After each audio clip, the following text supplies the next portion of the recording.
இயேசு ஜீவிக்கிறார். சுவிசேஷ ஊழியம் வழங்கும் ஜீவ வார்த்தைகள். கிறிஸ்து பிரியமானவர்களே, ஆண்டவராகிய இயேசு கிறிஸ்து நாமத்தில் உங்களை யாவரையும் அன்போடு வாழ்த்தி வரவிருக்கிறோம். இயேசு ஜீவிக்கிறார் ஊழியத்தின் சார்பாக ஜீவ வார்த்தைகள் நிகழ்ச்சி ஒன்று உங்களை கர்த்தர் ஆசீர்வதிப்பாராக. ஒவ்வொரு வாரமும் இதே நேரத்தில் இந்த வார்த்தைகளை கேளுங்கள், அநேகரை கேட்க செய்யுங்கள். ஊழியத்தில் பயன்படுத்த விரும்பினாலும், எங்களுடைய வெளியில் தேவையானாலும் எங்களோடு தொடர்பு கொள்ளுங்கள். நாம் ஒருமித்து அவர் நாமத்தை உயர்த்துவோமாக. இந்த நாளிலும் தேவன் நமக்கு தருகிற வார்த்தையை நான் வாசிக்கிறேன், ஜெபத்துடன் கேளுங்கள். எரேமியாவின் புஸ்தகம் 20ஆம் அதிகாரம் 9ஆம் வசனம்.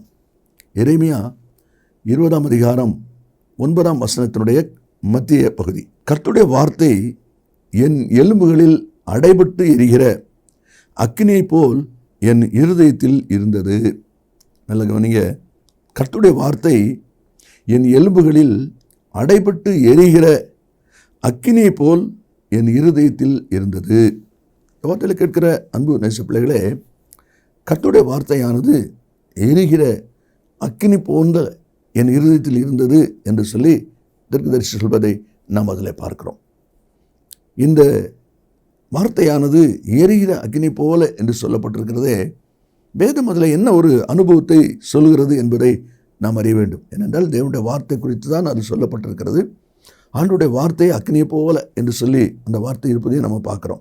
எந்தெந்த விதத்தில் இந்த அக்னியின் அனுபவங்கள் இன்றைக்கு நம்மத்திலே செயல்பட வேண்டும், செயல்படுகிறது என்பதை வேதாகமம் நமக்கு பல அனுபவங்களை கற்றுக் கொடுக்கிறது.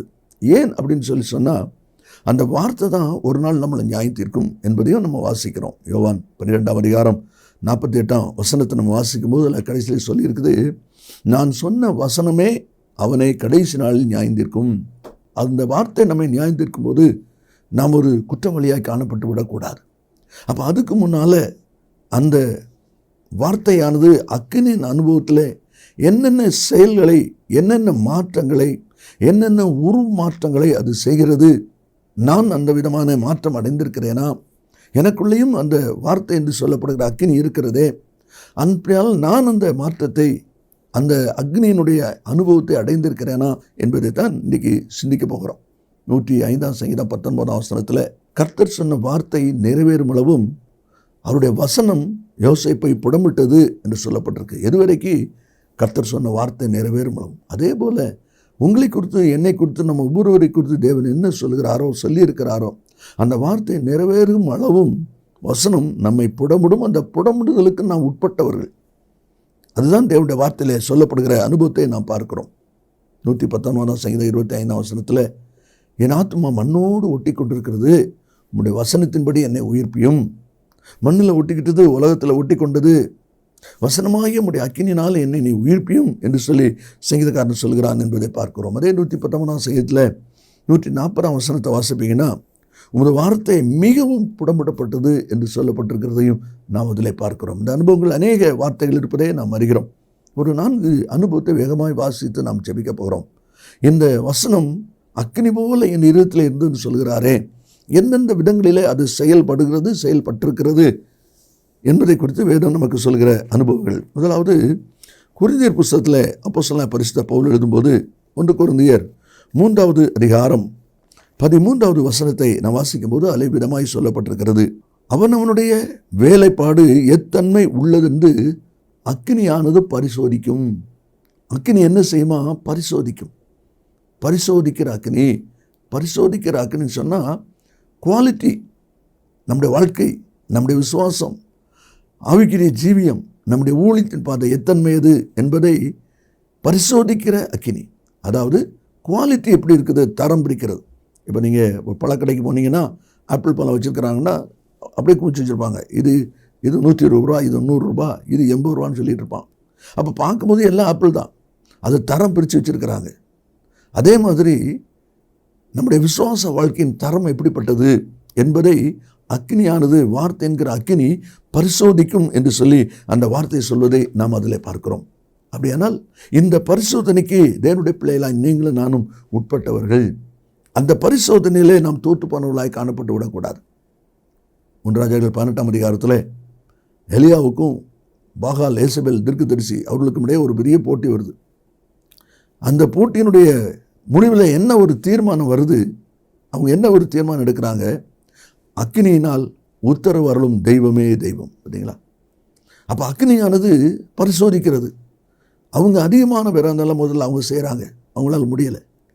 திரும்ப எலியா தன்னுடைய காரியத்தை செய்ய ஆரம்பிக்கிறார். வானத்திலிருந்து அக்னி இறங்கி அதை பட்சிக்கிறது. அப்படினால கர்த்தரே தெய்வம், கர்த்தரே தெய்வம் என்று சொல்கிறாங்க. எப்படி இந்த காரியம் நடக்குது? அக்னியானது பரிசோதிக்கிறது. அதுதான் தேவனுடைய வார்த்தையில் நாம் வாசிக்கிறோம். பேதுருவினுடைய நிருபம் 1 நிருபத்தில் 1 அதிகாரம் 7 வசனத்தை நாம் வாசிக்கும் போது, அழிந்து போகிற பொன் அக்னியினாலே சோதிக்கப்படும் என்று சொல்லப்பட்டிருக்கிறதை நாம் அதில் பார்க்கிறோம். அதனாலே சொல்லப்பட்டிருக்கிறது. அப்படியானால் வார்த்தை என்கிற அந்த அக்னி பரிசோதிக்கும் தரம் எப்படிப்பட்டது, நாம் விசுவாசத்திலே நம்முடைய குவாலிட்டி எப்படிப்பட்டது என்பதை காண்பிக்கக்கூடியது. 2வது நாம் வாசிக்கிறோம் மல்கியா புஸ்தகத்திலே 3வது அதிகாரம் 2வது வசனத்திலே நாம் வாசிக்கும் போது, அவர் புடமிடுகிறவனுடைய அக்னியை போலவும் வண்ணாருடைய சவுக்காரத்தை போலவும் இருப்பார். கர்த்தர் எப்படி இருப்பார் பாருங்க, புடமிடுகிறவனுடைய அக்கினியை போலவும் என்று சொல்லி அந்த வார்த்தை இருப்பதை நாம் அதில் பார்க்கிறோம். அப்படியானால் 2வது சொல்லப்பட்டிருக்கிற ஒரு அனுபவம் என்ன? வார்த்தை என்கிற அக்கினி புடமிடுகிறது. நீதிமொழி 17 அதிகாரம் 3 வசனத்தில் பொன்னை புடம் சோதிக்கும். நமக்கு ஒரு நல்லா தெரியும், நமக்கு அனுபவம் பழக்கம் இல்லாட்டாலும் நமக்கு தெரியும். ஒரு தங்க கட்டி அதில் நம்ம ஆபரணங்கள் செய்யணுமானா அதை புடமிடுறாங்க, அதை உருக்குறாங்க. அதில் உருக்கி அதில் இருக்க வேண்டிய அகற்ற வேண்டிய காரியங்களை அகற்றி நீக்க வேண்டிய காரியங்களை நீக்கி அதுக்கு பிறகு தான் ஆபரணம் செய்கிறாங்க. பார்த்தீங்களா? அப்போ புடமிடுதல் என்பது என்ன? தேவையற்றதை அகற்றுவது, அவசியம் இல்லாததை அகற்றுவது, ஆபரணம் செய்வதற்கு தடையாக இருக்கிற, நகை பொருள் செய்வதற்கு தடையாக இருக்கிற காரியத்தை அகற்றுவது. அதுதான் அந்த புடமிடுதல் என்று சொல்லி அந்த வசனத்தில் நம்ம வாசிக்கிறோம். ஏசாயா 1 அதிகாரம் 25 வசனத்தில் உன் களிம்பு நீங்க நீ சுத்தமாகும்படி என்று வாசிக்கிறோம். பார்த்தீங்களா? களிம்பு நீங்க உனக்குள்ள இருக்கிற ஈயத்தை எல்லாம் நீக்குவார் என்று சொல்லி அந்த வசனத்தில் சொல்லப்பட்டிருக்கு. களிம்பு நீங்க, அசடு நீங்க. அதுதான் தேவனுடைய வார்த்தையில் நாம் அதில் வாசிக்கிறோம். பர்திமையை ஆண்டவர் கூப்பிட்டாரு, அவனை அழைத்து கொண்டு வாருங்கள். உடனே இந்த மாதிரி இயேசுனை கூப்பிடுறாரு அப்படின்னு சொல்லி சொன்ன உடனே அவன் எழுந்து தன் மேல் வஸ்திரத்தை எரிந்து விட்டு போனான் என்று சொல்லப்பட்டிருக்கு. மேல் வஸ்திரத்தை எரிந்து விட்டு போனான். ஏன்? இயேசு என்ன கூப்பிட்டுருக்கிறாரு. போகிறேன்னா கண் தெரியாதவனாக போகிறேன், ஆனால் திரும்பி நான் வரும்போது கண்ணு தெரிஞ்சவனாக வருவேன். அதனால் எனக்கு இந்த அடையாள வஸ்திரம் தேவையில்லை. மேல் வஸ்திரங்கிறது கண் தெரியாதவங்க உபயோகிக்கிற அடையாள வஸ்திரம். அந்த அடையாள வஸ்திரம் எனக்கு தேவையில்லைன்னு சொல்லி அவன் எரிஞ்சுக்கிட்டு போகிறான். அதைத்தான் நம்மள வாசிக்கிறோம். பார்த்தீங்களா? அகற்ற வேண்டியதை அகற்றணும். அதுதான் அந்த புடமிடுதலுடைய அனுபவம் என்று சொல்லி பார்க்கிறோம். சாமுவேல் சவுலை கூட்டிகிட்டு போகிறாரு. தேவன் சொன்ன ரகசியத்தை நான் அவங்கள்ட்ட சொல்லணும் வா அப்படின்னு சொல்லி. திடீர்னு சொல்கிறாரு, வேலைக்காரன் நமக்கு முன்னால் நடந்து போக சொல்லு.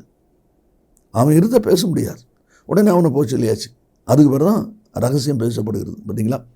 அப்போ அந்த ரகசியம், தேவனுக்கும் உங்களுக்குள்ள ரகசியம் உங்களிடத்தில் வெளிப்படும்படி தடையாக மனுஷர் இருந்தாலும் சரி, பொருள் இருந்தாலும் சரி, எது இருந்தாலும் அதை மாற்றிடணும். அதான் அந்த புடமிடுதல் என்கிற ஒரு அனுபவத்தை நாம் அதில் பார்க்கிறோம்.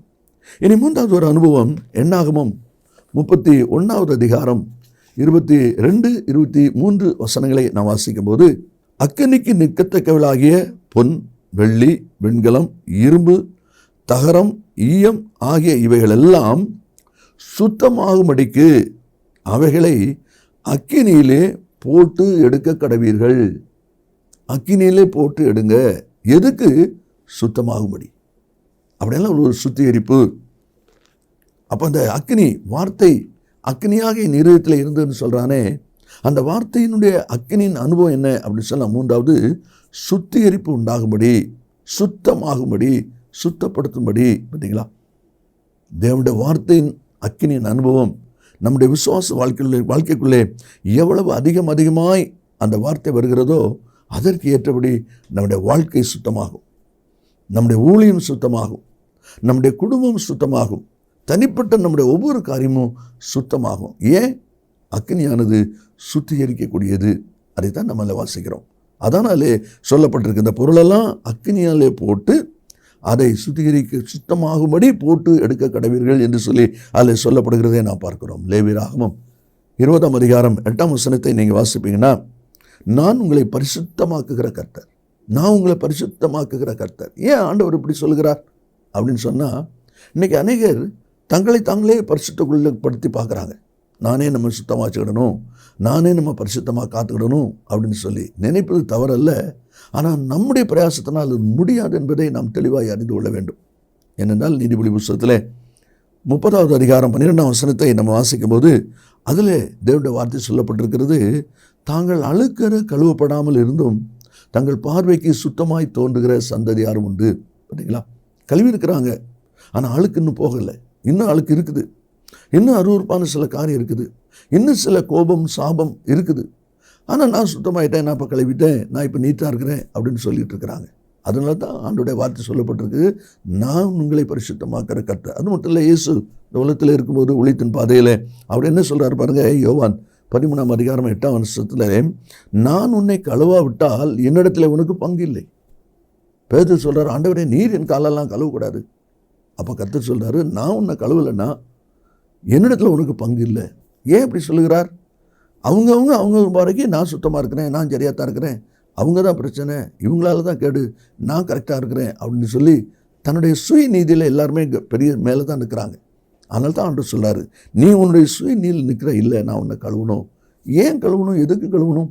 அதே யோவான் 15ஆம் அதிகாரம் 2வது வசனத்தில் வாசிக்கிறோம், என்னில் கனி கொடுக்கிற கொடி எதுவோ அது அதிக கனி கொடுக்கும்படி அதை சுத்தம் பண்ணுகிறார். பார்த்தீங்களா, மிகுதியான கனி கொடுக்கணும்னா, தேவன் விரும்புகிற கனி கொடுக்கணும்னா அது சுத்தமாக்கப்பட வேண்டும். அதை தான் தேவனுடைய வார்த்தை சொல்வதை பார்க்கிறோம். அப்போ வார்த்தை என்கிற அந்த அக்கினி என் இருதயத்தில் இருந்ததனுடைய 3வது ஒரு அனுபவம் என்ன?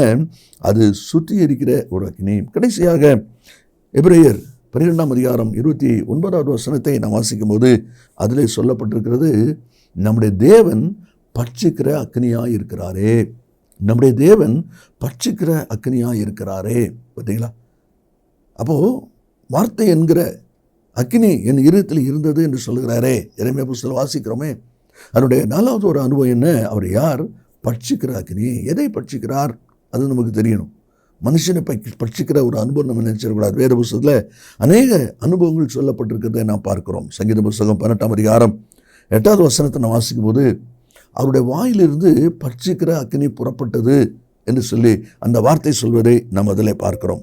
எதை பட்சிக்கிறது என்று சொல்லி நம்ம பார்க்கணும்னா, இப்போ சாத்ராக் மேஷாக் ஆபேத்நேகோ 3 பேரையும் கயிறுனால கட்டி அக்கினிக்குள்ளே தூக்கி போட்டாங்க.